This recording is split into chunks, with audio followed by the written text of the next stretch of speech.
Welcome to a new fragrance review. Today we're gonna try Kouros by Yves Saint Laurent.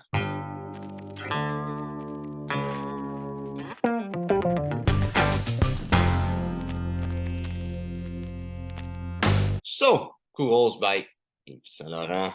Nice white bottle. There's something called white fragrance, and I think that would be one of them. A really good one. I'm gonna give you the whole review. So here's the bottle. On top, there's the Yves Saint Laurent logo. Now I'm not sure how it happens, but it's kind of dirty here on the side. I think it's a pencil. Maybe I touched it by accident. Here, blue box. Kouros actually means something. I think it's the name of a statue or something like that. In the Greek time, those Greek statues. So let's try to smell. When I spray it, there's a lot of aldehydes and it's really powdery. There's a lot of carnation also in the air. It's really not what people say about it usually. I'd say it's really old school, really nice and fresh. It's kind of an old school barbershop fragrance of like the 60s or 70s, what I get in the vibe in the air. I think it was not made that long ago. Well, it was made in 81, so it kind of gives the idea of those fragrance. Yeah, I'm picking up, of course, carnation and aldehyde on paper. Also, picking up a little bit of clary sage. It's not the note that I'm picking up the most, but it feels easier to identify it, even though it's really weak. You have some artemisia, a little bit of patchouli, a little bit of leather, and a like tiny bit of oak moss. I think some civet, but like barely.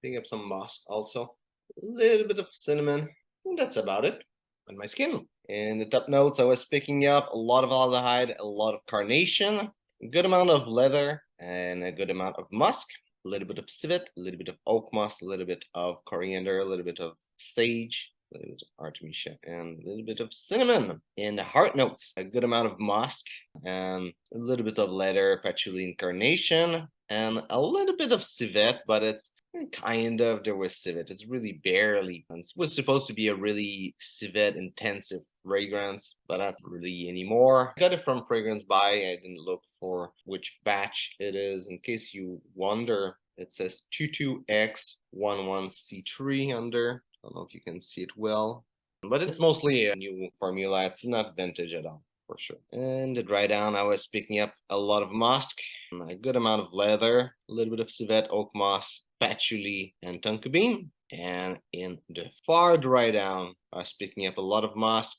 good amount of patchouli, oak moss, and leather, and a little bit of civet.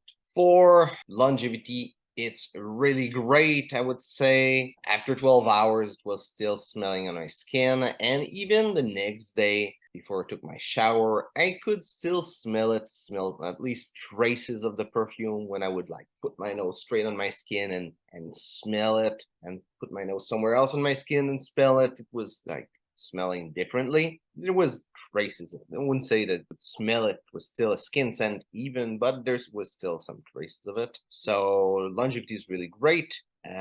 Projection though is really bad. I would say it doesn't project much. Like even moderate temperature, it will leave a trail, but it don't project really much. Which is a bit sad and kind of even confusing because it's supposed to be a monster of a fragrance. But I would say it's good as a summer fragrance because of that. If you like those old school fragrance for summer, it's a nice white, clean fragrance. Not at all what you'll see in the description, the more older times, but that's what it is now. So where would see this fragrance? It's still a nice barbershop. It's clean, it's masculine, and it still have a little bit of old school classic. I would say that it's a nice, really elegant fragrance that you could wear as business fragrance. And there's a lot of masculinity, but it's not too crazy. And it's really nice, really elegant. As a dating fragrance, I would say it could work. It's an old school fragrance, but if you're into old school fragrance, that will probably be one of the good one of those that you would really enjoy putting as a dating fragrance. But it's not really what dating fragrance are nowadays. I wouldn't put it there, but like in the whole scheme of all fragrances in the world, but in the old school fragrance, I would put it in winter, summer. I already said it. Winter would be a herbal fragrance. Don't cut through the cold. It don't even cut like it doesn't project as a summer fragrance. Would be great. Really nice, really clean. That's what I'll wear it through summer, and then winter I'll just put it away till next summer. And as an everyday fragrance, I said it has like that barbershop vibe, that little powdery barbershop vibe. So that makes it a great everyday fragrance. And really, that fragrance is really, really versatile. It's crazy that so little people talk about it because it's an amazing fragrance, really. People will gain to discover it. Even the first time I tried it, it was only on paper. I didn't really enjoy it. On paper, it's good, but it's true that maybe it lacks personality nowadays, even though I have a pretty old formulation. It smells like just any other old school fragrance, but on the skin, it kind of opens up and it's really nice. So, hope you enjoyed the video. If it's the case, like and share. If you have a different opinion on Kouros, tell me what you think about it. Also, I know they made a couple of other variations, so tell me which one you like the most. And if you tried the old one, tell me how it used to be. So, thanks for watching and see you soon.